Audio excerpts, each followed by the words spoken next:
Ini yang makalah yang saya siapkan. Begini, sekarang Indonesia itu dikepung oleh paham-paham keras. Sebetulnya untuk menghadapi paham-paham keras itu yang paling hebat tentu ilmu. Dalam banyak cerita, banyak saksinya juga.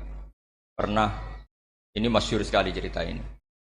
Saya Sya'rawi itu ketemu orang ekstrim yang mau mengebom orang-orang Islam yang sedang main di bar. Dugem lah kira-kira gitu. Karena di dunia Allah kok maksiat tok, ini baiknya mati aja daripada hidup, daripada ngeleng-ngeleng bumi gitu. Terus ditanya sama Syekh Sya'rawi, kalau betul mereka jadi mati, aina masiruhum? Lalu mereka mati terus kemana? Dijawab oleh ekstremis tadi, ya ilanar, karena mereka matu fi hinil maksiyah, mati ketika maksiat. Terus jawabnya si Syekh Sya'rawi, lalu kalau mereka ke neraka itu keinginan Rasulullah apa keinginan kamu? Apakah pernah Rasulullah itu berkeinginan umatnya mati masuk neraka? Ya enggak. Ya sudah, kalau itu tidak keinginan Rasulullah jangan lakukan. Itu kan satu ilmiah yang luar biasa. Rasulullah tidak pernah ingin umatnya mati dalam keadaan siap masuk neraka. Makanya tidak usah mati pas itu ya. Bener MC tadi. Kalau mati milih tanggal dan milih tempat. Ya itu diantara pujian-pujian yang masyhur tuh. Yang dulu sahabat ada yang muji Rasulullah itu. Kulik tamu barroon mingkuli aibin. Fakaan nama kulikta kama tasa. Jadi itu sebenarnya makalahnya sahabat, tapi yang untung Mustafa Atif karena dapat uang banyak dari nyanyi. Jadi itu sebenarnya makalah normal dari pujian seorang sahabat, tapi yang untung Mustafa Atif. Mungkin yang untung juga pengundangnya karena ternyata abadi ya. Tapi itu makalah itu. Nah cerita Imam Sya'rawi tadi, Sya'rawi Sya'rawi Mutawali Sya'rawi ya. Mufassir itu. Saya punya kitabnya itu 27 jilid. Saya sebagai peneliti itu ya ndak tasdek amat karena saya butuh adit ya, butuh penguat itu. Dan penguat itu pula yang saya bawa ke sini. Ya ini saya baca terjemahnya dulu, nanti saya baca Arabnya supaya dapat barokahnya Rasulullah SAW sebagai Jami'ul Kalim. Nabi pernah didatangi seorang bedui. Bedui itu Arabi, orang kampung. Minta sama Nabi, karena Nabi itu udah orang kaya, tentu kira-kira saya bayangkan ya dikasih 50.000 atau 10.000. Si Arabi ini tidak terima, dan tidak terima ngomong di depan umum. Ketika Rasulullah tanya, apa saya sudah baik sama kamu? Kata si Arabi tadi, tidak. Karena kamu kikir hanya ngasih saya segini. Sahabat hampir marah saja karena Nabi tersinggung gitu. Tapi Nabi lalu mengajak orang itu ke dalam rumah. Kira-kira kalau Indonesia mungkin ditambah 200.000 atau 300.000. Kemudian, apa ini cukup? Ya cukup. Kamu sudah puas? Ya puas. Fajazakallahu min ahlin wa asyiratin. Dipuji-puji Nabi. Kemudian kata Rasulullah, ayo kita keluar. Keluar nemuin khalayak begini. Khalayak rame. Kamu tadi mengkritik saya, menghujat saya di depan umum. Maka kamu sekarang harus memuji saya di depan umum. Supaya clear. Akhirnya mau dia. Oke, kita mau. Akhirnya muji-muji bahwa Muhammad orang baik, dermawan gini. Setelah itu dia pulang. Hebatnya Rasulullah ketika pulang kata Nabi begini, sabda Nabi begini. Kalau saja dia pas benci saya itu kok mati. Saya ulang lagi. Kalau saja dia pas komentari saya buruk tadi kok mati, maka dia mati sebagai min ahlin nar karena berstatus pencaci maki Nabi. Akhirnya dia muji Nabi itu lewat disuap, lewat dikasih uang lagi. Lu itu sudah sah. Jadi saking baiknya Allah, Islam suapan itu juga sah. Itu kan muji Nabi itu karena di suap. Makanya ini penting. Sehingga dalam khazanah Islam itu memang agak aneh-aneh. Jadi di antara ceritanya dalam hukum-hukum Islam itu ada orang fasiknya minta ampun, tapi minta karena iman sama hadis bahwa nanti kalau ada orang mati disaksikan orang dua, apalagi kalau 4 min ahlil jannah, maka dia min ahlil jannah. Itu dia fasiknya minta ampun, nyewa orang. Nanti kalau saya mati bilang saya orang baik. Betul. Setelah dia mati bayar. Ini baik. Satu kampung nggak ada yang percaya ini saksi bohong. Tapi sama Allah diampuni karena kesaksian suapan. Lalu berarti jenengan ngalalo suap ya ndak, saya ada ngalalo suap, ngalalo sedekah. Karena sekarang kalau ada caleg bayar katanya sedekah. Ya sedekah terpaksa. Ini penting saya utarakan karena apa? Allah itu menilai itu tidak sama dengan pikiran kita. Makanya kubu sebelah ini terlalu ekstrem. Memaksa Allah berpikiran kayak dia. Satu karena kurang ngaji. Nomor dua ya tadi emosinya lebih tinggi ketimbang intelektualnya. Ini penting saya utarakan. Ternyata orang yang nyuap tadi apa? Nilainya plus, yaitu dia iman sama dawai Rasulullah Shallallahu Alaihi Wasallam. Kalau yang namanya saksi itu penting. Cuma dia mendapat cara itu lewat suap. Tapi kan iman. Iman kalau dawai Nabi itu benar. Kalau ada saksinya pasti min ahlil jannah. Terus dia nyari saksi harus dibayar ya dibayar. Sekarang sama iya 1 juta. Sekarang saya tanya di KPPS atau di mana-mana saksi pemilu itu dibayar enggak? Dibayar sah apa enggak? Sah. Jadi kadang kebenaran itu harus dibayar. Ini penting saya utarakan karena ada orang perempuan cantik dirayu, digaji supaya main di niklab dibayar jadi orang maksiat. Lalu mungkin ada ustadz gaji dia, bayar dia supaya mondok. Gak tahu terusannya apa, terus diwayah apa enggak tahu saya. Pertanyaannya ketika kamu bayar kemudian jadi santri, itu kamu dosa nyuap apa dosa sodako membiayai proses kebenaran? Sodako. Tapi kalau yang bayar untuk jadi pegawai niklab maka membiayai kemaksiatan. Maka pembiayaan ini penting secara fikih. Arahnya kemana? Ke hak apa ke batil? Jika di Fathul Mu'in diterangkan, misalnya ada orang layak jadi pemimpin, dan kemudian rivalnya itu orang yang menyesatkan atau calon perusak bangsa. Ya, maka calon pemimpin yang soleh itu wajib berkompetisi meskipun bibadlil mal. Karena kalau yang mimpin orang fasik, kampung ini rusak. Kalau yang mimpin orang soleh, kalau nggak bayar juga nggak jadi. Maka wajib bayar. Lah yang soleh bayar ini berstatus sedekah, tapi yang batil ini berstatus suap. Kenapa demikian? Karena yang namanya riswah atau ada yang baca ruswah adalah pembayaran untuk mengehakkan barang batil dan membatilkan barang hak. Sementara pembiayaan orang soleh adalah untuk memperkuat hak. Nah orang tuh nggak tahu, yang ngajinya ndak hatam-hatam tuh taunya pokoknya ar-rosi wal murtasi benar. Tapi nggak pernah mikir lalu definisi riswah atau ruswah itu apa? Ini bukan provokasi supaya semua calon bupati gubernur nyuap ndak, hanya nyuruh mereka sodako saja. Jadi kalau nggak jadi, tapi sodako betul ya, kalau nggak jadi ya tetap ikhlas dari awal memang sodako. Lah soal geremeng ya bawaan manusia gitu ya. Ya nggak apa-apa namanya tetap geremeng. Ini penting saya utarakan, makanya menurut saya itu bangga dengan Pak Hamid karena sepupu mbah saya itu karena alimnya. Meskipun banyak orang mensifati beliau wali dan memang wali betul, tapi saya tetap menstatuskan beliau orang alim yang dari kelaziman alim itu beliau wali. Jangan dibalik, wali dulu baru alim. Karena dalam beliau orang lasem dan kaidah di lasem itu fakullu alimin waliyullah walaysa kullu waliillah aliman. Jadi kalau kaidah di daerah Jawa Tengah itu semua orang alim pasti wali, tapi kalau wali tidak mesti alim. Sehingga kalau menstatuskan alim itu keren, kalau di Jawa Tengah status alim itu keren. Dan soal keramat yang kaitannya dengan Mbah Mun itu masyhur itu dulu ketika Mbah Hamid santai-santai sama Pak D. Taifur sama keluarga lah.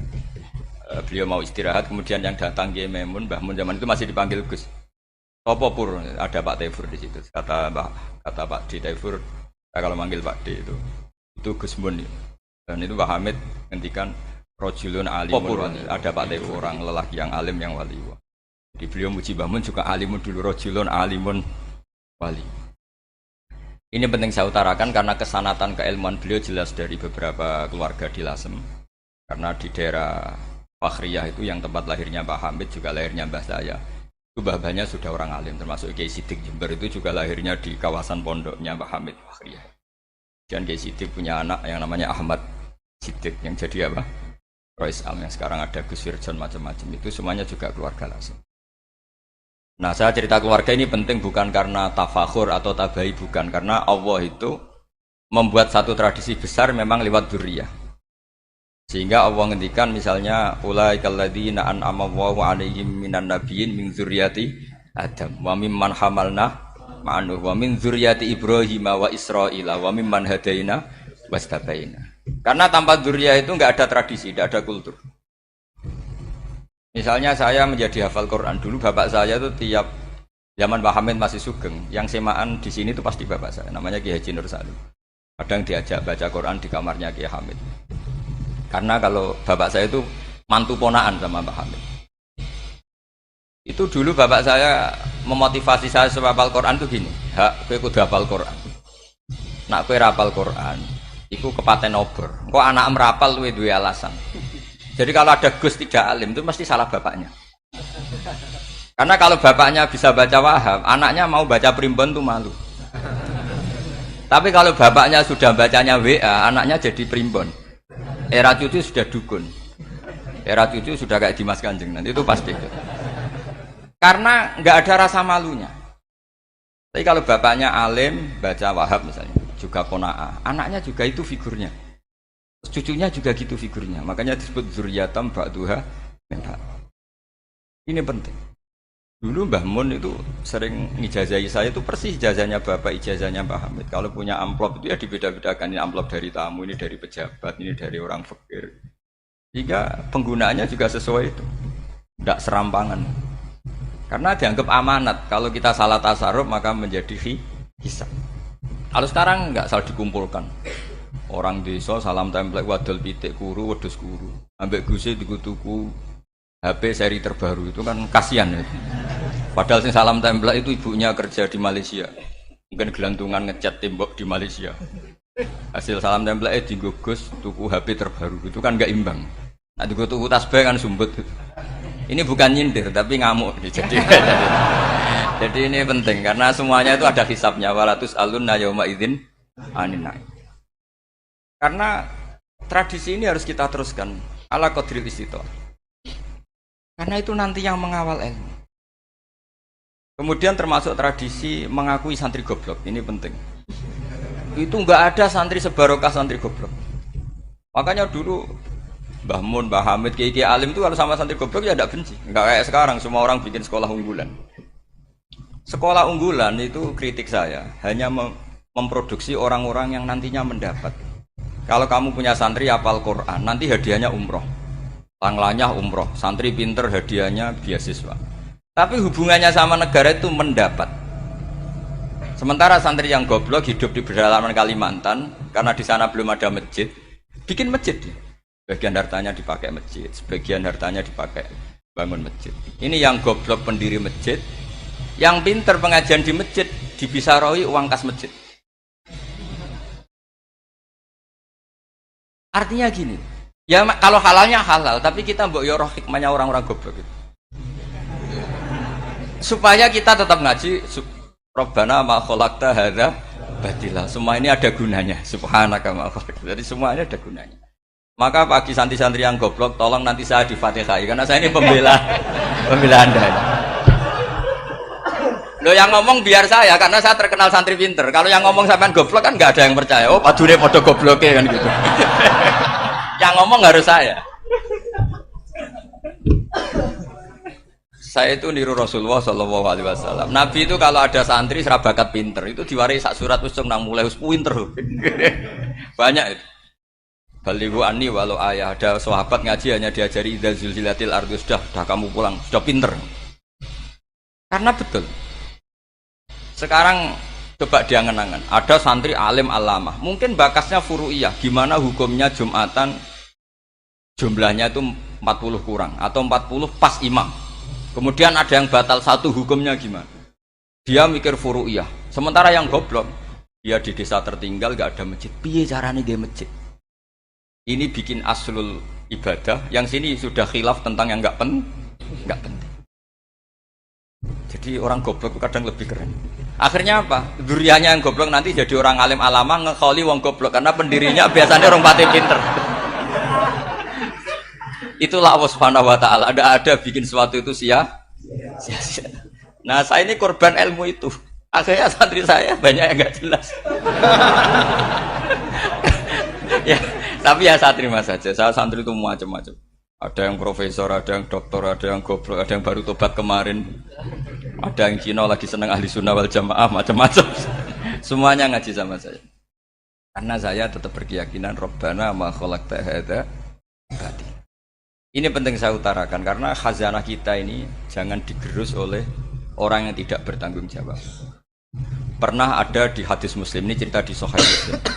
Ada seseorang sedang sujud kemudian diinjek oleh orang fasik. Saya ulang lagi, diinjek. Rokobahnya, yang diinjek itu rokobahnya. Lehernya itu diinjek sama orang fasik. Kemudian si yang sujud tadi bersumpah wallahi la yaghfiru wallahu lak. Demi Allah, Allah tidak akan mengampuni kamu. Itu Allah kemudian mewahyukan sama Nabi di zamannya. Wahyunya adalah mangdalladzi yata'alla alayya alla aghfira li fulan. Laqad ghafartu dzunuba wa ahbattu amalak. Siapa yang mencantut namaku dengan menstatuskan saya tidak bisa memberi maaf. Sungguh orang itu saya maafkan dan yang ahli ibadah amalnya tak cabut semua, tak hapus semua. Karena Allah tuh nggak boleh distatuskan sesuai keinginan kita. Kita sedang soleh terus mengatakan orang lain tidak soleh, Allah tidak akan ngampuni. Ngampuni tidak, itu wilayahnya Allah dan Allah yaf'alu ma yasha. Dan Allah berkali-kali memaklumatkan dirinya yaghfiru liman yasha wa yu'adzibu man yasha. Tapi ini kubu sebelah nyifati Allah hanya wa yu'adzibu, kubu sebelah kan gitu. Tidak pernah kalau Allah disifati yaghfir. Bagaimana Allah gak tersinggung? Allah selalu distatuskan yu'adzib. Kira-kira kalau Allah kan gini, saya ini bisa u'adzib, bisa aghfir, kenapa status saya tinggal yu'adzib? Ini ngaji di mana? Khatam enggak kan gitu. Makanya resikonya ahli sunnah itu masyhur tuh Pak Hamid Pasuruan. Tamu macam-macam diterima. Ketika orang benci Golkar itu ada tamu dari Golkar juga diterima. Ketika orang nggak mau diberi hadiah oleh orang Golkar, Pak Hamid ya diterima. Bilang ke bapak, mengaku lo mau wainur, duit enggak ono gunane dhewe. Sing marai rawan hisab itu kan kamu dapat uang nggak jelas kemudian kamu pakai pribadi. Kalau orang-orang soleh kan nggak pernah dipakai, kan aman saja. Loh, dihisab apanya? Wong hanya pralon. Kalau istilahnya Mbah Hamid itu pralon.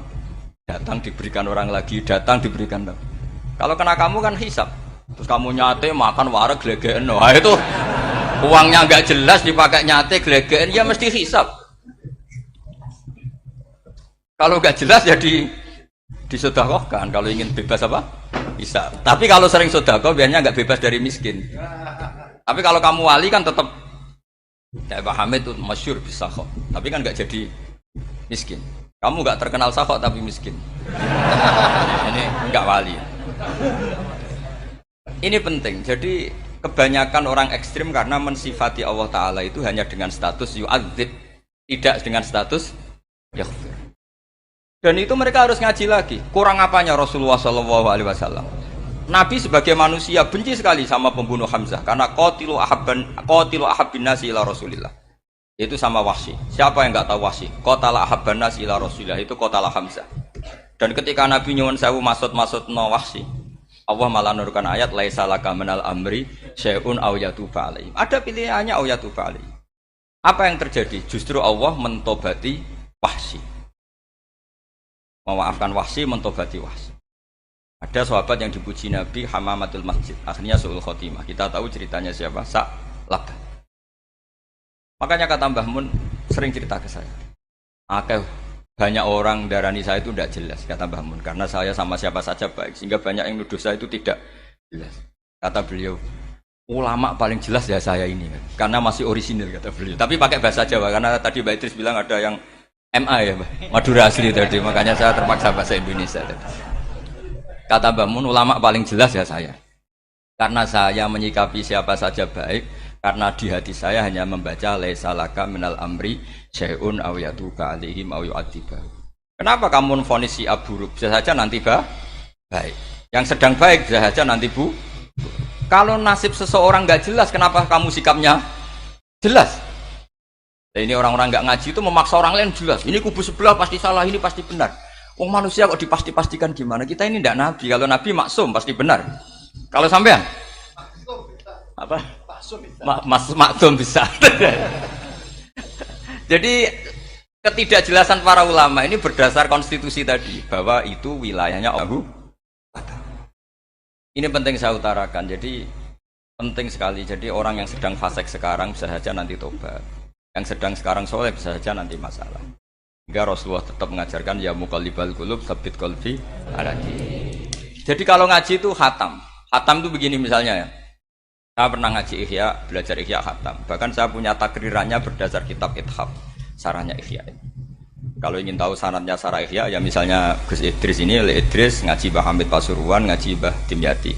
Mbah Dimyati ini ngaji sama kakaknya Kiai Mahfud Termas. Kiai Mahfud ngaji sama abahnya Kiai Abdullah. Kiai Abdullah ngaji sama abahnya Kiai Abdul Manan. Kiai Abdul Manan ini mulazim terhadap Sayyid Murtado Az-Zabidi. Jadi kalau santri Salafiyah ini ya kira-kira tokoh Sabiah.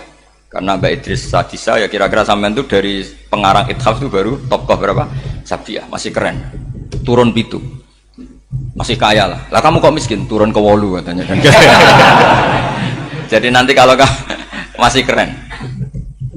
Itu sampean ngaji kitab kalau khatam. Saya ulang lagi kalau khatam. Itu memang ada bab-bab di mana ulama itu harus tegas, harus tafriq bainal haqqi wa bainal batil. Oke, itu bagus. Mana yang hak, mana yang batil kita bedakan. Di bab itu bagus. Tapi kalau nanti kamu ngaji bab tawadhu, lihat di Bidayatul Hidayah atau di semua kitab tasawuf, bab tawadhu itu, kalau melihat kamu orang kafir, kamu melihat orang apa? Kafir. Ini aso ma'akufri, ini maksiat wajar dia kafir. Saya ini muslim kok maksiat. Fadam bi akbah, maka dosa saya lebih buruk. Melihat orang tua, mesti hada aksaru ibadatan, ini lebih tua, mesti ibadahnya lebih banyak. Nanti kalau melihat anak kecil, hada azharu minni sinnan, pasti maksiatnya banyak saya. Jika terus evaluasi gitu sehingga nggak pernah takabur. Misalnya di sini, saya ini kan gayanya keren, duduk di atas sampean di bawah. Gayanya tok, hakikatnya sampean lebih sombong karena memerintahkan saya. Jadi panitianya itu, makanya saya merasa tawadhu saja meskipun berdiri. Karena hakikat saya ini makmur, diperintah. Panitia ini, penyelenggara ini amir, pemerintah. Kira-kira sombong mana? Itu sekali saya tidak memaafkan finnar itu.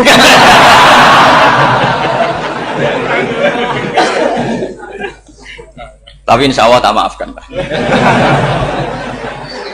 Iya masih insya Allah. Jadi ini penting. Jadi mbok ya orang-orang yang ekstrim itu mikir keinginan Rasulullah SAW itu umatnya meninggal dalam keadaan baik. Makanya benar tadi, notulen tadi, kalau doa, kalau ingin mandi itu memang harus ada jadabnya. Tapi yang asli loh ya, jangan gaya-gayanan. Ya asli betul loh, yang nggak khilaf memang asli. Itu ada seorang wali doa di depan Nabi itu begini, ya Allah, saya harus jadi orang soleh. Allah diharuskan itu kan nggak sopan ya. Ya Allah, saya ini harus jadi orang soleh. Kenapa? Sekali saya soleh, maka surroh habibu, yang senang kekasihmu. Sekali saya fasik, maka yang senang musuhmu, yaitu iblis. Tinggal jenengan milih mana, nyenangkan kekasihmu apa nyenangkan musuhmu. Akhirnya dapat aku ya sudah soleh aja soleh ini kok doa kok neror orang ini. Kira-kira gitu. Jadi ya Allah, saya harus jadi orang soleh. Kalau saya jadi orang soleh, surroh habibu, yang senang kekasihmu. Kalau saya jadi orang fasik, yang senang musuhmu. Sedangkan tinggal milih saja, menyenangkan kekasihmu apa menyenangkan musuhmu. Kira-kira Allah senang mana? Senang menyenangkan. Wah, itu doa paling mustajab. Tapi syaratnya harus anti bikolbin dan dari ijazah nggak mandi, itu ijazah nggak mandi. Maka ini tidak saya ijazahkan. Nanti kalau kamu ngalami isak sendiri, ngalami wujdi sendiri, terus ngalami itu, insya Allah makbul. Ini mau gaya-gayaan copy paste nggak diterima itu. Jadi wali-wali dulu itu kalau berdoa itu sederhana, tapi dari hati yang paling dalam. Makanya Nabi Musa itu terkenal. Orang paling seenaknya sendiri itu Nabi Musa hubungannya dengan Allah. Tapi sama Allah dimaafkan karena orisinil, tidak bikin-bikin. Rasulullah juga itu. Kalau sudah marah itu doanya gitu. Cuma celakanya ditiru Nira Warisman dulu itu. Nabi itu ketika perang Badar itu jelas kalah, nggak mungkin menang, sudah jelas kalah. Nabi hanya 313, orang kafir 1000 dengan perlengkapan apa? Sudah lengkap semua. Setelah perang dilihat itu jelas kalah. Seri awal yang memang kalah betul. Doanya Nabi apa? Allahumma intuhlik hadil isobah lam tu'bad ba'dal yaum. Pun Gusti, silahkan bikin kalah, tapi ra ono sing roh najenan pangeran. Pun lairan jenengan dadi pangeran, ora ono sing roh. Enggak ada ibadah. Intuhlik hadil isobah lam tu'bad ba'dal yaum. Kalau engkau menghancurkan kelompok saya ini, jenengan sebagai Tuhan tidak ada yang nyembah lagi. Karena yang nyembah tinggal kelompok kita. Tapi yang ngendikan Nabi, kalau kamu niru tidak bisa. Gak bisa kamu doa, ya Allah saya ini santri Salafiyah, kalau saya bodoh menjadi presiden buruk terhadap alumni Salafiyah. Gak apa-apa sekali-kali doa gitu. Tapi kata Allah lainnya masih banyak.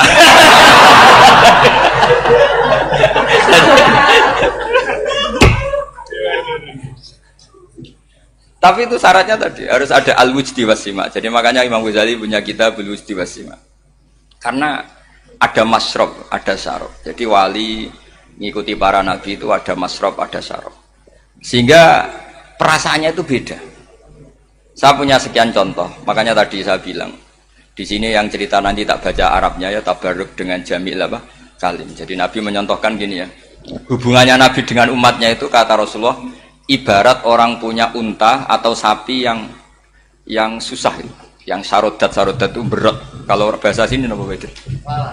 Yang larat ya Pak? Melayu. Terus orang-orang lain ingin membantu. Kubu sebelah ingin bantu. Tapi ketika mereka ingin bantu malah unta ini tambah lari karena asing. Semua selain pemiliknya ini kan bagi unta itu asing. Jadi mau dibantu ditangkap tambah lari karena ini orang asing semua. Ngajinya agak jelas, asalnya agak jelas, tapi mau ikut umat Islam ini asing semua. Akhirnya kata Nabi yang punya unta itu tadi datang, kemudian ngambil rumput, terus unta itu dipanggil, kemudian unta itu mengikuti. Kata Nabi, ibarat saya seperti itu. Kalau saya yang memimpin Islam, saya yang merawat umat saya, maka umat akan mudallalah, akan nurut. Tapi kalau yang rumat kalian, malah Islam menjadi kacau. Kenapa menjadi kacau? Karena tadi nyifati Allah saja salah. Orang Islam baik dihukumi kafir hanya karena tahlilan, hanya karena manakiban dihukumi kafir. Sekarang inginnya Nabi orang menjadi Muslim apa kafir? Inginnya Nabi orang menjadi Muslim apa kafir? Muslim. Lalu gara-gara melakukan perilaku tertentu dihukumi kafir. Iya, ziarah wali songo musyrik, nyekel patok musyrik. Katanya minta sama mayit. Padahal saya andekan jadi mayit itu diziarahi sampean enggak seneng. Enggak senengnya karena ya kadang murid itu jari gurunya ya kurang ajar. Masa gurunya dibilang gini, "Ya Allah, in kana muhsinan fazid fi ihsani, wa in kana musian fatajawaz anhu." Kata gurunya, "Soleh tenan darani ingkana." Makanya saya tidak suka zaman ziarah ke saya. Kecuali doanya ditasihkan dulu ke saya. Makanya nggak boleh ziarah itu pada Nabi, bisa murtad kan? Coba itu baca di depan Nabi, murtad nggak? Ya Allah kali ini baik maka gini, kalau buruk masa Nabi baiknya ingkana. Lah orang-orang yang menyerang kita kan itu nggak ada zaman sahabat doa seperti itu. Ya mesti nggak ada, mana mungkin sahabat baca itu di depan Nabi. Masa Nabi didoain ya Allah kalau dia baik maka fazid, maka kalau dia buruk ya nggak mungkin. Lah mereka nyerang kita itu nggak ada dalam sejarah sahabat. Ya, sahabat kok nahlili Nabi itu gak nabi mau didoain maghfir lahu. Kan ngenyek kanjeng Nabi jadi ngono maghfir lahu. Ya mesti saja sahabat gak akan tahlilan. Yang kabudut itu Rasulullah, bahkan diistilahkan kabudut saja salah. Intaqala ila rafiqil ala. Nah kalau sampai harus ditahlili, kalau enggak yang rokok betul. Amalnya pas-pasan, dosanya berkelanjutan.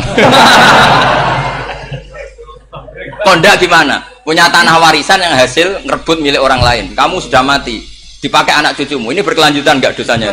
Berkelanjutan, berseri-seri. Mereka kalau nyerang kita kan sahabat tidak melakukan itu untuk Nabi, ya nggak mungkin lah sahabat mendoakan itu pada Nabi, kan nggak mungkin. Coba kalau kamu jadi mayit, terus kamu gurunya, terus ada murid kamu bilang Allahumma in kana muhsinan fazid fi ihsani wa in kana musian fatajawaz anhu. Mesti kalau kamu bisa bangun. Ya Allah cong meyakini saya soleh itu masih ingkana. Kalau guru saya soleh maka, kalau guru saya buruk maka. Itu kan taklek namanya, Pak. Itu kan kurang ajar. Loh, saya tidak pernah doa gitu di depan Muhammad Rasulullah, tidak pernah. Saya kalau doakan bangun ya tidak pernah gitu. Allahumma ali darajati fil jannah gitu. Saya nggak pernah, ingkana nggak pernah. Karena andekan itu saya juga sama mangkol. Cuma kalau ada orang doa di bangun gitu ya karena orang lain ya tak biarin. Tapi saya tidak bilang amin, ya biarin aja sudah. Tapi kalau santri sarang nggak usah lah doa ya apa? Ingkana. Masa meyakini solehnya gurunya kok nunggu apa? Ini bukan ijazah, ini marah ini. Jadi pelurusan ini. Saya ulang lagi, ngaji itu harus khatam. Pentingnya khatam tadi, kalau di bab tafriq bainal haqqi wa bainal batin, akan kubu sebelah ini benar karena tegas. Tapi kitab itu tidak hanya bab itu, juga ada bab tawadhu. Di bab tawadhu itu, misalnya kita melihat orang kafir, ini wajar maksiat kan dia kafir. Masa saya mukmin maksiat? Dan ini kafir bisa saja nanti husnul khotimah. Saya muslim bisa saja suul khotimah. Jika tetap tawadhu. Melihat yang lebih sepuh ini aksaru ibadatan minni. Melihat yang kecil asghar berarti aqallu maksiatan minni. Sehingga melihatnya itu tawadhu. Jadi kalau di bab tawadhu semuanya orang itu mungkin. Nah di sini Rasulullah SAW mengajarkan ketika malaikat Jabal bilang Muhammad orang yang mendustakan kamu saya tungkepi gunung biar mati semua. Kata Rasulullah saya berharap keluar dari tubuh mereka min aslabihim dari keturunan mereka orang-orang sing mukmin. Sudah karuan kafir saja Nabi tidak berhenti berharap. Jangan-jangan nanti keturunannya mukmin dan itu betul. Kita tahu Abu Lahab punya anak Darrah itu mukminah. Abu Jahal punya anak Ikrimah juga mukmin. Dulu Walid bin Mughirah musuh besarnya Rasulullah punya anak Khalid bin Walid. Sekarang orang-orang yang abangan nggak hafal Quran, kadang anaknya hafal Quran. Lewat program PTPG, TPA. Kadang yang hafal Quran malah anaknya nggak hafal. Makanya kalau pas wisuda sampai bingung. Gurunya tuh sampai nangis. Kenapa nangis? Ini anaknya orang nggak hafal Quran tak wisuda hafal. Saya gurunya nggak hafal kata. Lah kenapa bisa jadi hafid? Karena guru sewaan kata. Itu banyak sih. Ini penting saya utarakan supaya ekstremitas itu berkurang. Logika-logika yang dibangun ulama itu ngikuti riwayat. Agama itu ngikuti riwayat, bukan sekedar akal. Saya punya contoh ketika kitab Ihya menutup kitabnya, yaitu Imam Ghazali. Itu ada dua orang. Ini di akhir kitab Rojak dan dipakai nutup kitab Ihya sebagai rojaknya Imam Ghazali. Ada dua orang min ahlinar dipanggil sama Allah. Ini sekaligus ijazah. Kali ini ijazah betul. Yang dipanggil ke surga itu masih muqayyad dan biangkalil jahim, masih muqayyad, masih dibelenggu sama atribut neraka. Terus sama Allah ditanya, piye jong kabarin rokok? Wah syarra makanan Gusti rokok jenengan takokno sekarang ra enak jen. Terus kata Allah, ya sudah kamu kembali ke sana karena kamu memang orang fasik.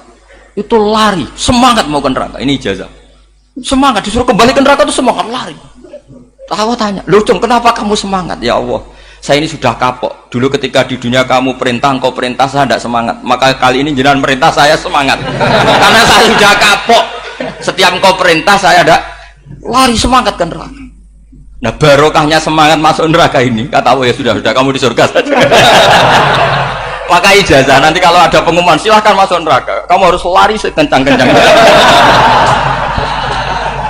Karena itu perintah Allah apa? Yang ketika kita di dunia kalau diperintah males-malesan. Kalau kamu diperintah sholat subuh jamaah kan males-malesan. Dan itu menjadi kita masuk neraka. Sebagai kafarah itu ya Allah, karena ini perintah engkau, saya tidak males-malesan lagi. Wes membalikin rokok, lari semangat.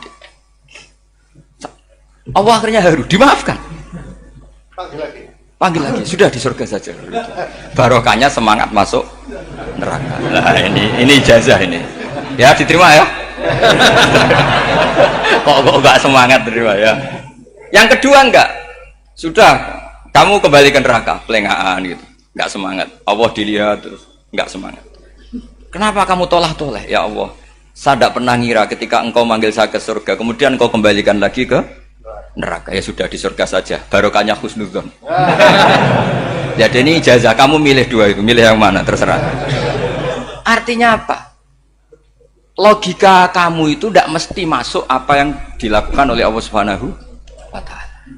Itu logika kamu kan tidak masuk, tapi Allah yaf'alu ma yasha. Ini penting saya utarakan. Nah, tapi orang-orang ekstrim itu maunya nyifati Allah dengan status yu'adzim, yantakim, jabbar, qahar. Sifatnya Allah Ta'ala itu 99. Kenapa apa kamu hanya satu? Jadi tetap saja menghadapi fenomena seperti ini tetap laisa laka minal amri syai'un aw yatuba alaihim aw yu'adzib. Sehingga setahu saya Mbah Mun, Mbah Hamid Pasuruan, guru-guru kita, habaib yang alim-alim itu melihat tamu macam-macam ya dilayani semua. Karena ini ngadepi fenomena sosial yang semuanya tidak jelas. Kalau nggak jelas apa? Ya kita bisanya berharap karena afdhalul ibadah itu intidharul farad. Kalau belum Islam sekarang kita harapkan nanti. Kalau bapaknya enggak kita harapkan anaknya. Kalau anaknya belum kita harapkan cucunya. Karena agama ini limangka nayarjuwa hawal yaumal akhir. Agama ini bagi yang terus berpengharapan, bukan bagi yang putus asa. Ini yang penting saya utarakan. Jadi apalagi Allah sudah punya rencana tadi, yang goblok-goblok di pedalaman Dayak bikin masjid, yang pinter-pinter ramen lomba untuk sangu, untuk umroh. Kira-kira memberi sama mendapat pahalanya keren mana? Memberi. Tapi tidak usah jadi goblok. Goblok tidak usah direncanakan, sudah terjadi. Jadi makanya saya bela karena sudah terjadi gitu. Tapi tidak usah direncanakan. Nanti terus wah goblok aja cara Gus Bak gak apa-apa ndak. Sudah kadung ini cuma kita itu iman ya. Jadi karena yang pinter itu yang jumlahnya tidak banyak. Ini kita bully saja. Karena kamu bully pun tetap mulia kan orang pinter ini. Tapi kalau orang goblok gak dibela habis dia. Yang pinter, buat dikritik kayak apa kan tetap mulia kan? Lah yang muji sudah banyak, saya ngeritik saja lah. Ini tidak akan jatuh. Tapi yang goblok ini kan nggak ada yang bela. Saya sebagai umatnya Rasulullah, pecinta umat Rasulullah tak bela, tenang saja. Ada hikmahnya apa? Hikmahnya orang goblok. Betul loh, saya itu sering ketemu dokter, ketemu profesor tuh nangis. Tak tanya kenapa nangis. Bapak saya itu petani, saya di Jogja sampai jadi dekan, jadi rektor. Tapi saya sekarang rektor. Anak saya sekedar SMP naik itu sudah senang. Nggak dengar kabar ketangkep BNN sudah senang. Padahal saya ini ahli metodologi. Ternyata pinter bapak saya. Karena bapaknya tadi hanya petani bisa menjadikan anaknya profesor. Tapi profesor tidak mesti bisa jadi. Anak saya naik SMP aja sudah senang. Karena Allah ingin membuktikan pinter kamu itu tidak ada artinya di depan iradatullah. Di depan apa? Iradatullah. Supaya orang tunduk. Lu coba yang jadi ulama tabi'in itu rata-rata abnaul mawali.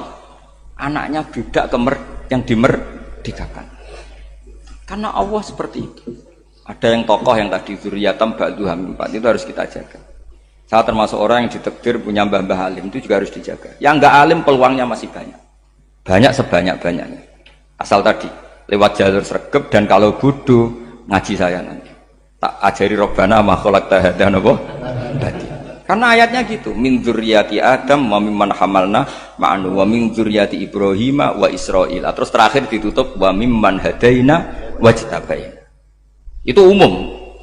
Tidak jalur nasab. Siapa saja yang hadaina wajtabaina. Ini penting saya utarakan. Jadi ini sebagai penutup tak baca teks Arabnya supaya kita dapat barokah Jami'ul Kalim. Karena sebarokah-barokahnya bahasa Jawa atau bahasa Indonesia masih barokah bahasa Arab. Cuma kalau tidak saya terjemah dulu, nanti saya baca ini kamu amin, amin dikira doa aja sih. Makanya ini diterangkan dulu, biar gak korban apa? Diamini. Karena saya ini pernah Jumatan di satu kampung, imamnya itu sepuh. Imamnya sepuh, khutbah itu gak selesai-selesai, karena dia gak bisa menyelesaikan sesuai teks di bukunya itu. Yang belakang mantul terus amin, amin. Akhirnya Pak Khotib ngadeg lagi, cungkurung doa, cungkurung.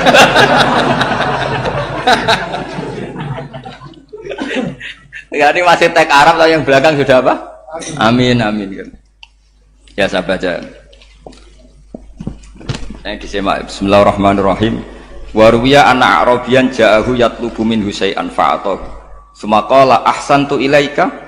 Dikasih sesuatu ya tadi saya contohkan misalnya dikasih hanya 10.000. Qala al-Arabiyyu la wala ajmalta. Kamu ya belum berbuat baik. Faghadibal muslimun wa qamu ilaihi. Orang-orang Islam marah besar karena Nabi dikomentari la ajmalta, kamu tidak orang baik.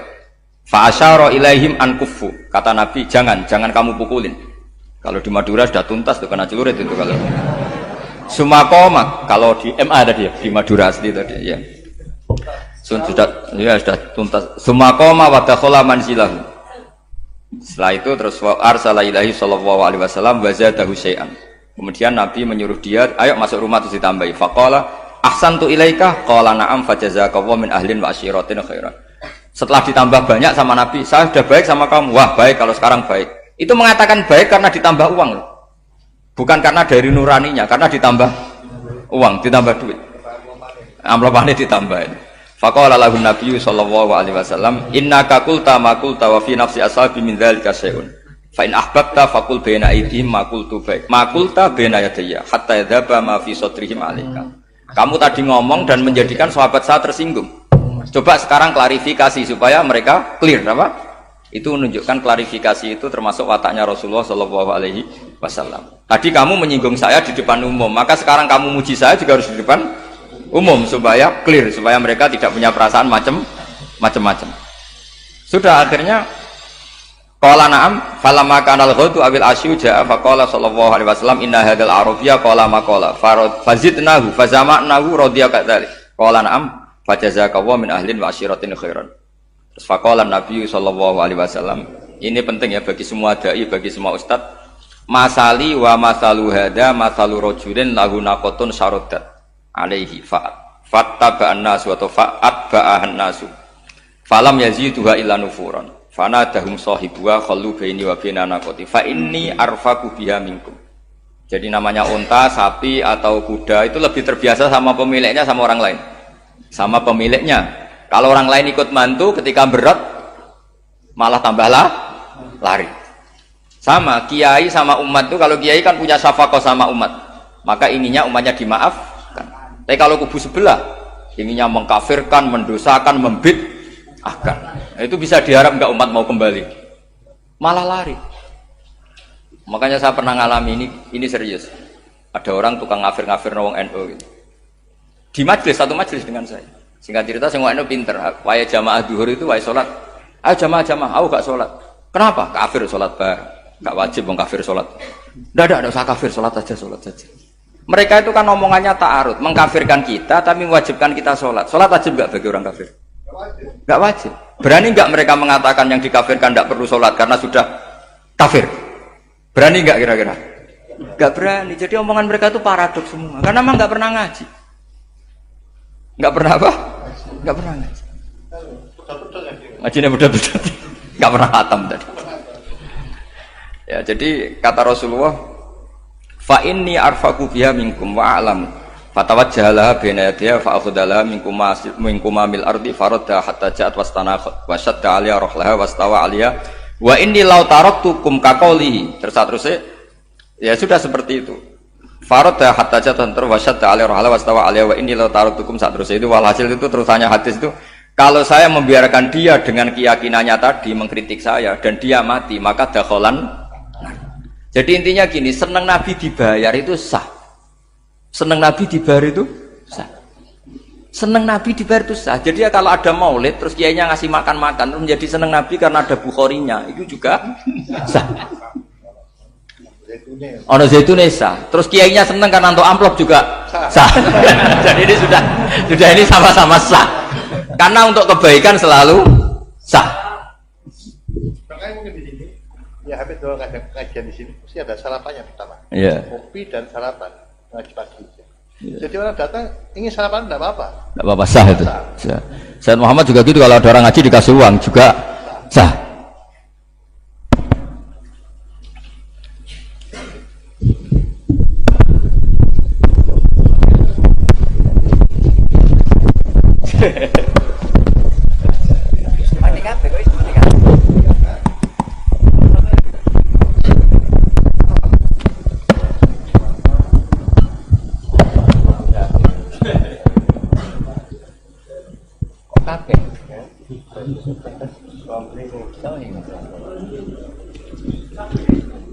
Subhanaka ma khalaqta hadha.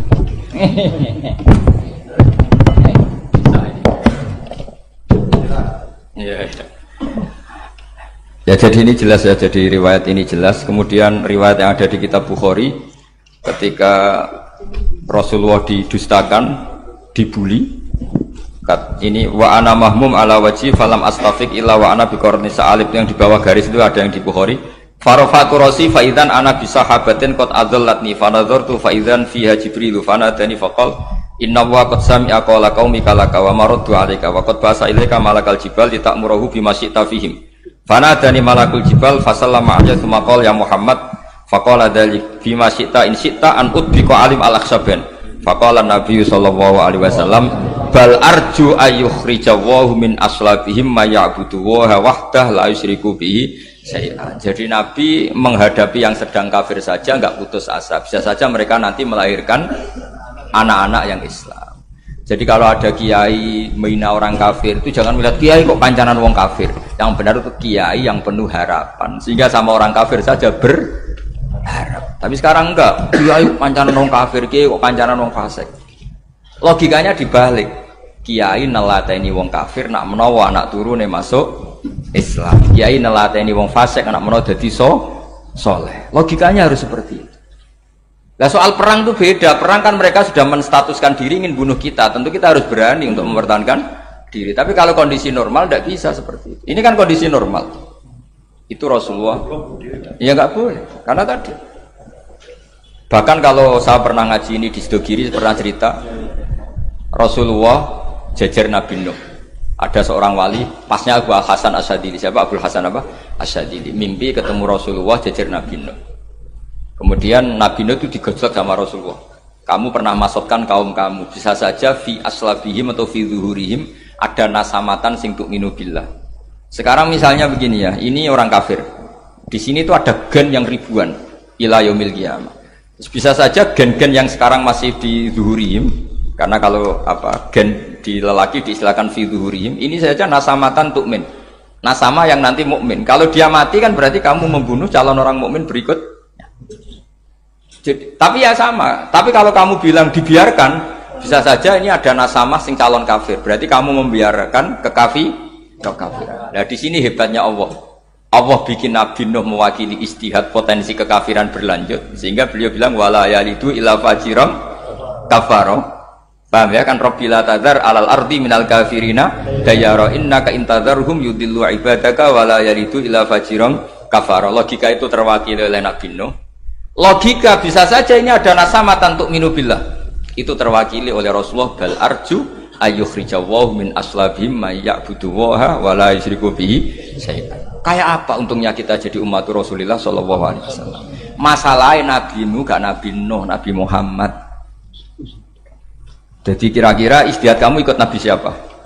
Kalau main hantam ya ikut Nabi Nuh. Kalau main rojak berharap Nabi Muhammad. Ya sudah, sampean ikut mana itu? Nabi Muhammad. Ini penting saya utarakan supaya apa-apa itu terukur lewat ilmu.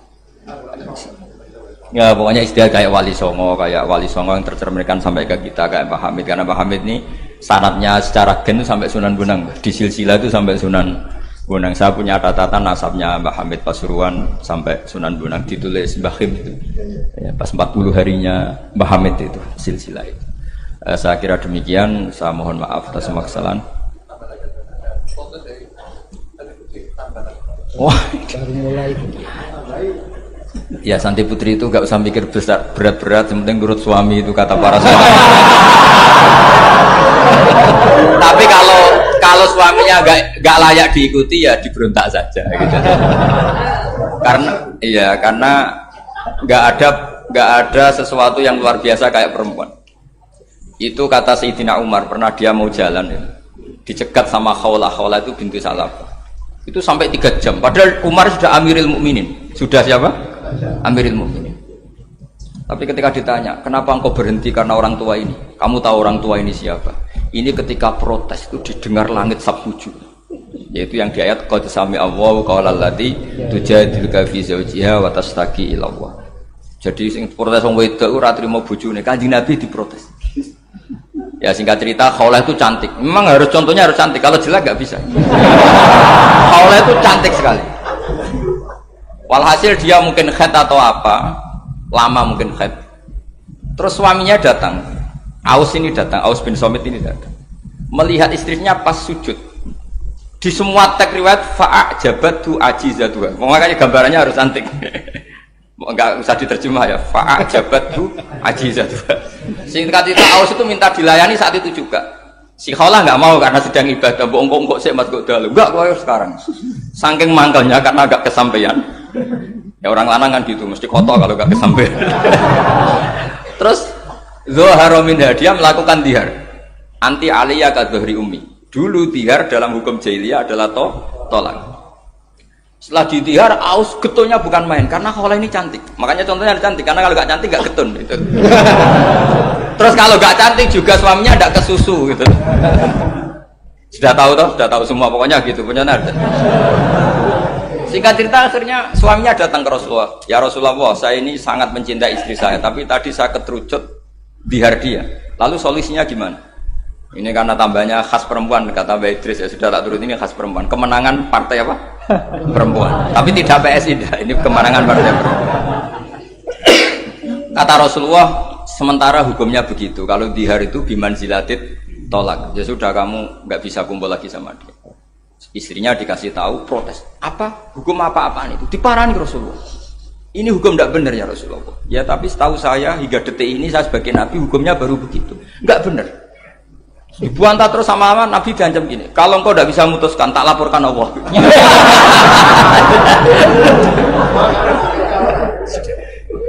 Akhirnya ini pulang betul, pulang sujud, sholat, lapor sama Allah. Dan ketika lapor sama Allah, ya Allah ini tidak fair. Lapornya tuh jorok sekali. Qad nasartu lahu batni, akala syababi wa nasartu lahu batni. Akala sababi, muda saya sudah dihabiskan sama suami saya. Wa nasartu lahu batni, tidak usah diterjemah. Tapi ketika saya sudah tidak muda, sekarang saya mau diceraikan lewat apa? Dia. Terus wa innali auladan, saya ini punya anak banyak. Indomam tuhum ilayya jauh. Kalau saya rawat pasti mereka kelaparan. Karena saya miskin, saya seorang perempuan. Tapi wa indomam tuhum ilaihi do'u. Nak tak elokno bapak mesti ditinggal wayang, wae kira-kira gitu. Wayang gerutu sendiri. Akhirnya Allah jawab bahwa dihar itu tidak tolak. Lah akhirnya Nabi manggil dia, panggil perempuan tadi. Padahal Nabi gak dengar, itu di kamarnya sendiri perempuan tadi. Terus qad sami Allahu qala allati tujadiluka fi zawjiha wa tashtaki. Itu semua teks ya tujadil.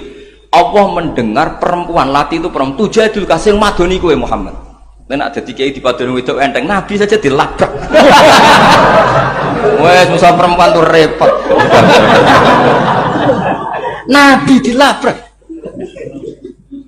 Sampai jadi surat Mujadilah. Makanya saya kalau baca Mujadilah dan baca Mujadalah. Ini kaitannya dengan tasrif. Jadalah yujadilu mujadalatan. Karena sekali nggak bisa tasrif nggak sah jadi mufassir. Ya jadi kalau kafaro ya kafiru ya takfiron. Iya. Kira-kira kan gitu. Fa'ala yufa'ilu ya taf'ilan. Jadalah yujadilu mujadalatan. Jadi kalau mujadalatan itu masdar. Karena ini subjek pelaku mujadilah, jadi boleh mujadalah bisigotil masdar, boleh mujadilah dengan sigot isim fa'il. Karena wanita pembantah Nabi itu didengar oleh Allah. Makanya ayasma'uha Rabbul Izzah min fawqi sab'i samawat walam yasma'aha Umar. Allah saja mendengar dari langit 7, masa Umar gak mau mendengar? Jadi makanya kalau Umar macam-macam orang nyewa khaulah, kamu yang ngomong. Kira-kira dengan assalamualaikum warahmatullahi wabarakatuh.